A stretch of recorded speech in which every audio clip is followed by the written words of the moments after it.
Hi guys! So ngayon, itutour ko muna kayo dito sa forest ko. Tapos, isi-share ko na rin kung ano yung mga ginamit kong puno dito or yung mga tinanim ko na seed and yung mga tiles na ginamit ko. Okay, so start muna tayo sa itsura niya sa labas. Ayan. So, simula dito sa harap and sa left and right side ng forest ko, ginamitan ko siya ng golden willow. Ayan. So, bakit golden willow? Sobrang bilis niya kasi maglabas ng orb and madali lang siyang i-harvest.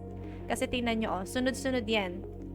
Ayan, lalo na kapag witching hour or kapag gumamit kayo ng time surge, mabilis lang siyang i-collect. Tapos, dito naman sa likod, gumamit ako ng willow. Ayan, so yan yung regular willow lang. Ito yung difference nila. Ito yung golden willow and ito yung regular willow. Okay, so balik tayo sa harap.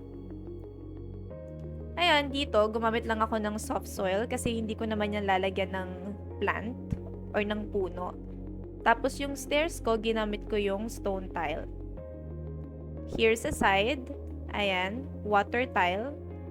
Tapos ito, water tile din na connected dito sa waterfalls ko. Ayan. Ayan siya.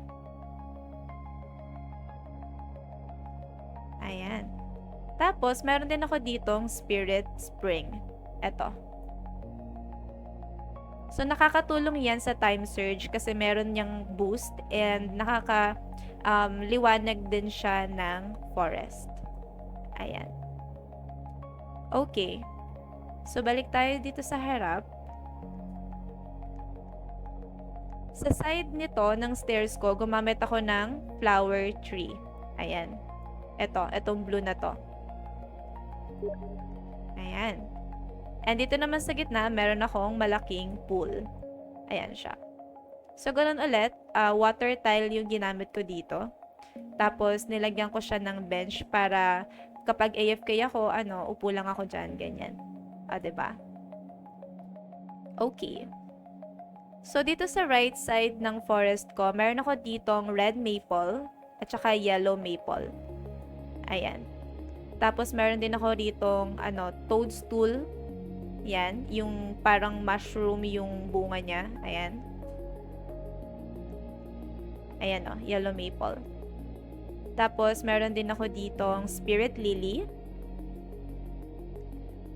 Legendary sakura. And dito, meron akong snowball tree. And meron din ako ditong Pacific dogwood. Ayan. Now, dito naman sa bandang likod, ayan. So, meron din ako ditong, lantern. Floating lantern para maliwanag yung area na to. And, eto, meron akong legendary Jacaranda. Etong puno na to. Yung kulay violet yung, yung dahon.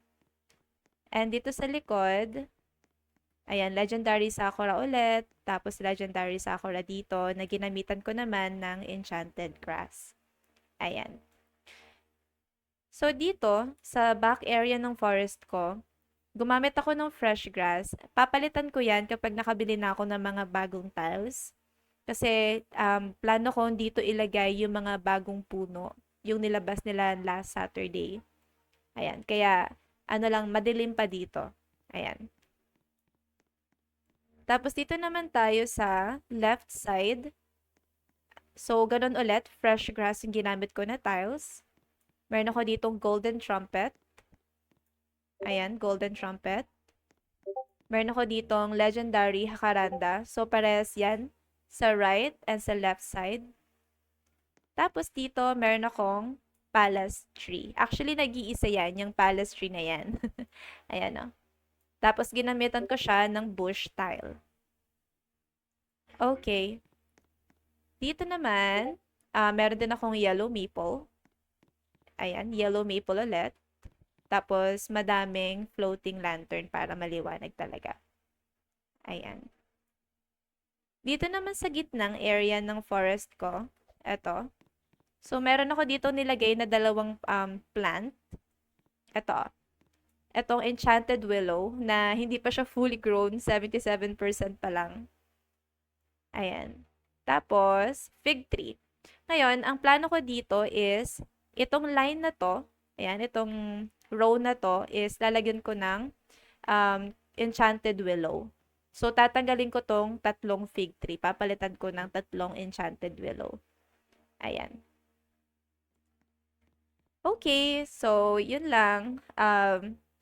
Kung gusto nyong maka-earn ng coins, ayan, madalas naman ako sa public server, kaya pag nahanap nyo ako doon, feel free lang na mag-collect. Okay, thank you for watching.